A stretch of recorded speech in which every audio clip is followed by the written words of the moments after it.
Hello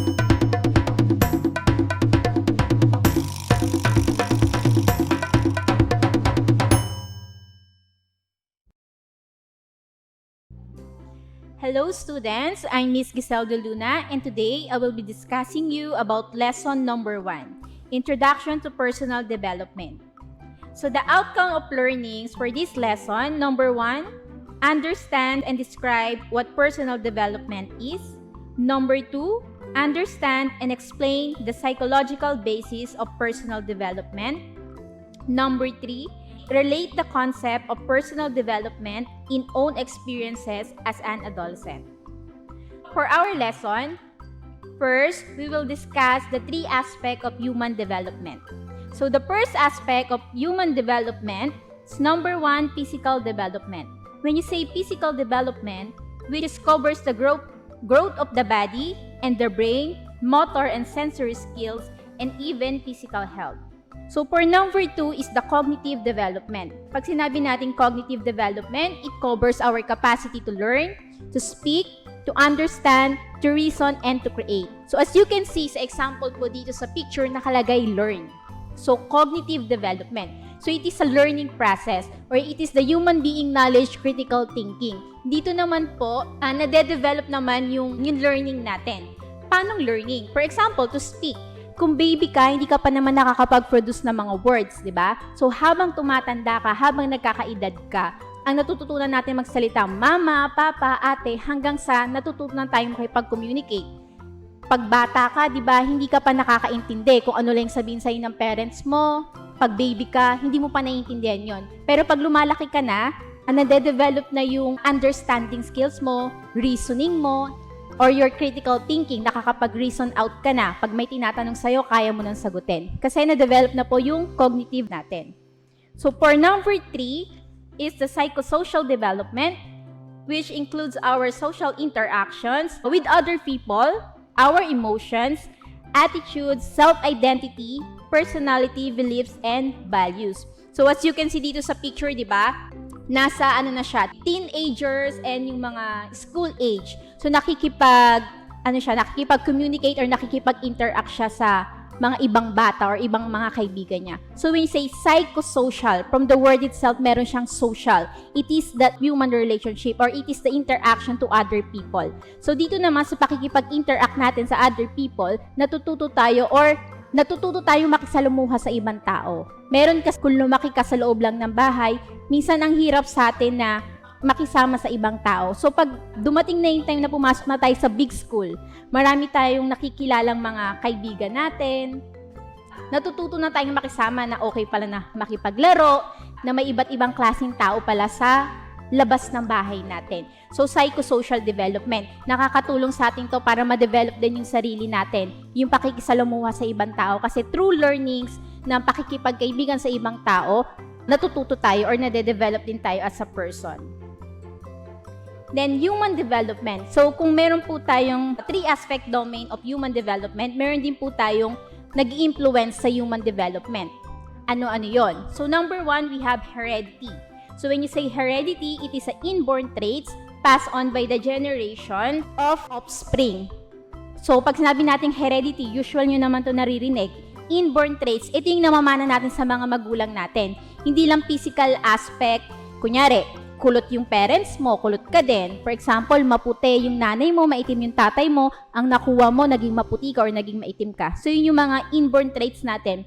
Tapos meron pa, for example, kung yung mommy mo, magaling siya sa pera, magaling siyang humawak ng pera, mag-budget ng pera, minsan yun, napapasa rin yun sa'yo. Kumbaga kasi nakikita mo or nasa bloodstream na ng family nyo, na-i-inherit mo yun from your parents. Bukod po sa physical aspect. The number 2 is environment. So sa environment, it is a world outside of ourselves and the experiences that results from the external world. So paano nakaka-apekto yung environment sa human development? So malaking factor din po to para sa atin. Kasi yung mga nakakasalamuha natin na ibang tao, yung mga pinupuntahan natin lugar, malaking factor din po yun para sa human development ng isang tao. For example, sa bahay natin, di ba commonly sa bahay natin parang almusal mo mura, tanghalian mo mga nagmumurahan na kapitbahay, or pati hapunan mo. So minsan, nakaka-affect yun sa atin natututo na rin tayo magmura. Parang yung mura natin, nagiging expression na lang natin, lalo na yung mga kabataan ngayon. Kaya malaking factor din po yung environment. Pero hindi ko naman po sinasabi na lahat na pag lumaki sa ganong klaseng environment, ganon na silang klaseng tao. So, depende naman sa iyo yun eh. Yung pagde-develop mo naman sa sarili yon, it's your choice kung i-a-adapt mo yon or hindi. But mostly, yung iba, hindi nila sinasadya, na-a-adapt nila yung mga taong nakikilala nila or na nakakasalumuha din nila. Then, number 3 is the maturation. So, when you say maturation, it is a natural progression of the brain and the body that affects our CPS domain. Pag sinabi natin CPS, ito yung the cognitive, physical, and the psychosocial domain. So, ibig sabihin nito, ito yung natural progression of the brain. So, next is personal development.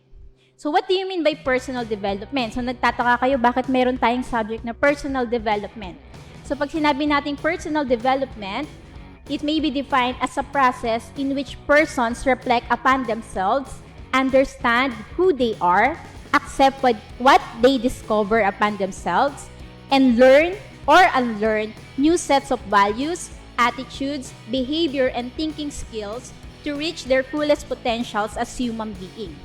So, nakalagay dito, personal development, it is a process. Ibig sabihin, yung personal development or pagde-develop ng sarili natin, it is not just a one snap, magbabago ka na. So, pag sinabi natin personal development, may process po to. Hindi pwedeng ngayon ganito ka, bukas iba ka na. So, may process po tayo dito pinagdadaanan. And yung pagde-develop natin sa sarili natin, it is depend on ourselves pa rin. Siyempre, ito nga, sabi nga dito, di ba, learn or unlearn. So, sa mga experiences mo, it's either yung experiences mo or yung mga mistakes mo, gagamitin mo siya as a positive effect para sa'yo or magiging motivation mo siya para mas i-improve yung sarili mo. So, meron ka rin doon personal development. Pag sinabi naman nating unlearn, kunyari, naka-experience ka ng problem, pero from that particular problem, hindi ka natuto, kumbaga hindi mo siya na-gets bakit nagkaroon ka ng ganong klaseng problema. For example, broken family. So, parang hindi mo alam bakit, para sa'yo, big deal yun. Pinoproblema mo na nag-broken family ka. So, hindi ka magkakaroon ng personal growth na ang pagiging broken family naman is hindi naman po siya kasalanan or kahinaan ng isang tao. So, may kanya-kanya po tayong tawag dito, sets of family. Meron nga dyan nabuo yung family pero hindi naman masaya, diba? So, ikaw din yung makakatulong sa sarili mo para makamove on or para ma-accept yung situation na meron ka sa family mo. So, personal development, pwede rin siya new sets of values. For example, sa bahay nyo, natututo kang sumago, napaka-authoritative mo.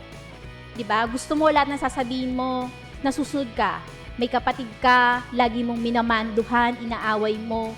Pag sinabi mo, kailangan lagi kang nasusunod. So, pagdating naman sa labas, hindi pwedeng ganon. Kumbaga, oo, you have that particular personality, but it doesn't mean na lahat ng tao na nasa paligid mo mag-a-adjust para sa'yo. So, kailangan mo rin matutong mag-adjust para sa ibang tao. Kailangan mo din mag-adjust sa new environment na meron ka. Matuto ka rin na makisama. So, medyo maglaylo ka kung ano man yung ugaling meron ka sa bahay. Hindi porket ito ugali ko, dapat tanggapin nyo kung sino ako. So, dapat marunong ka rin makisama. Depende sa taong nakakasama mo. Especially pag nasa trabaho ka. So, hindi pwedeng kung ano yung personality meron ka, yun na yung ipapakita mo sa trabaho mo. Lalo na sa akin, for example, as a teacher. So, kung meron akong attitude na hindi maganda, hindi ko pwedeng dalhin yun sa trabaho at ipakita sa mga students. Kasi as a teacher, dapat role model ako para sa inyo. So, kailangan meron tayong right place para dun sa mga behavior natin. So, it is also called a personal development kasi natututo tayo kung paano natin i-set aside yung mga bagay-bagay. Ano pa? For example, you have problem at home.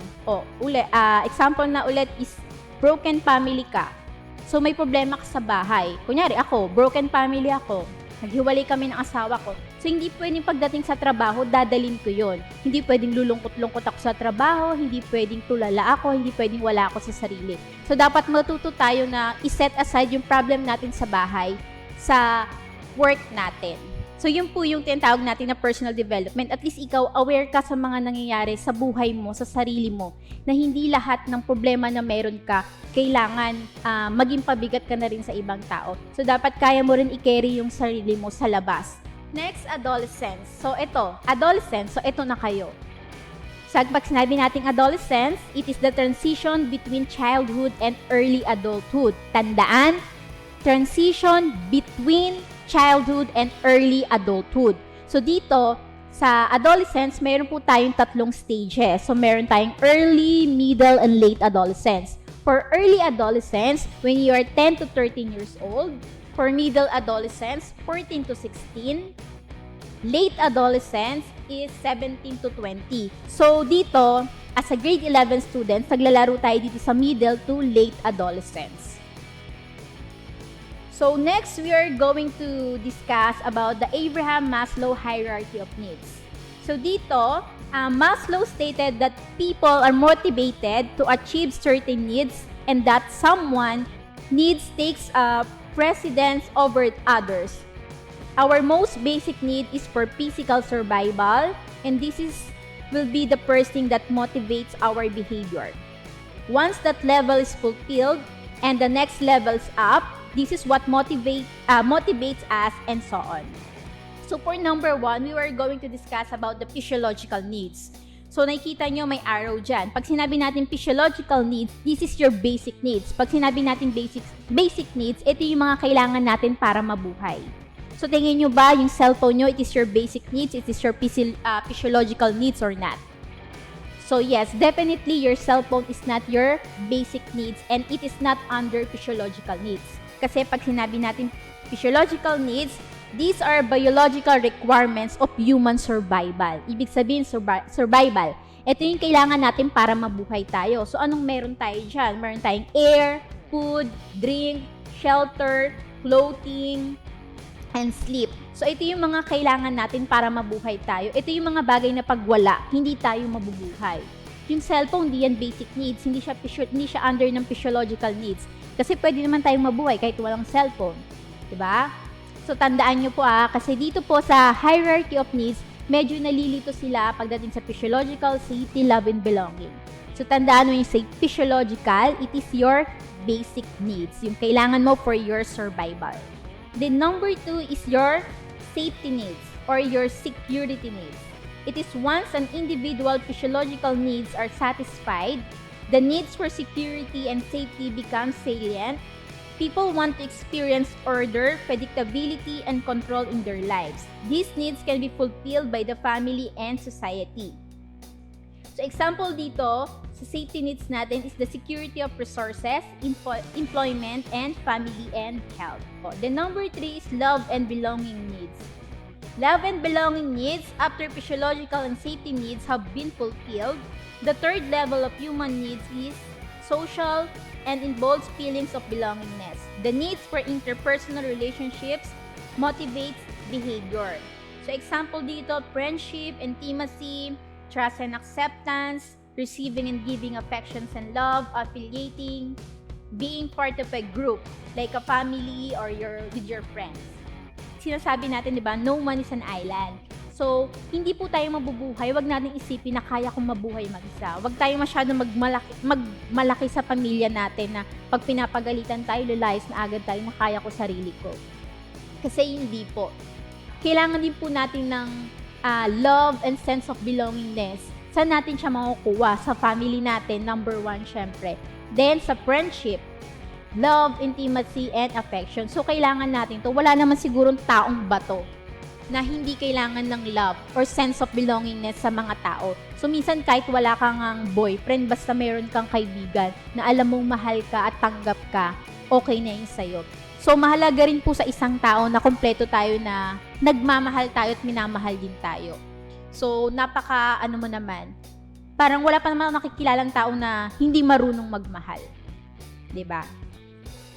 The next natin is number 4, the esteem needs or your self needs. This is the 4th level in Maslow hierarchy, classified into 2 categories. Esteem for oneself, ito yung dignity, achievement, mastery, and independence. And number 2, the desire for reputation or respect from others. Example, your status. So, esteem needs or self needs. So, dito naman, parang 'di ba, pag lumalaki tayo, kailangan din natin tong self needs. Ibig sabihin, sense of independence or meron ka nang narating. Meron ka nang maipagmamalaki. Meron ka nang achievement na narating sa buhay mo. So, confident ka na sa sarili mo na confident ka na kaya mo nang magkapamilya kasi kaya mo nang mag-provide para sa kanila. Maslow indicated that the need for respect or reputation is most important for children and adolescents and precedes real self-esteem or dignity. So, nagkakaroon na tayo ng parang self-satisfaction sa sarili natin. So, doon na po pumapasok yung last natin, the self-actualization. For example, ako, okay na ako, may work na ako, may family na ako, nakakapag-provide na ako para sa pamilya ko. So, confident na ako na kaya kong buhayin yung pamilya. Hindi na ako dumedepende sa pamilya ko. So, yung mga self-needs ko, kaya ko nang i-provide para sa akin. Nagkakaroon na ako ng self-satisfaction o self-actualization. Ano naman yung tinatawag natin na self-actualization? This is the highest level in Maslow hierarchy, and it refers to the realization of person's potential, self-fulfillment, seeking personal growth, and peak experiences. So, that's it for lesson number 1, the introduction to personal development. Happy learning at home with lessons made easy by Olivarian Goteach. One proud Olivarian.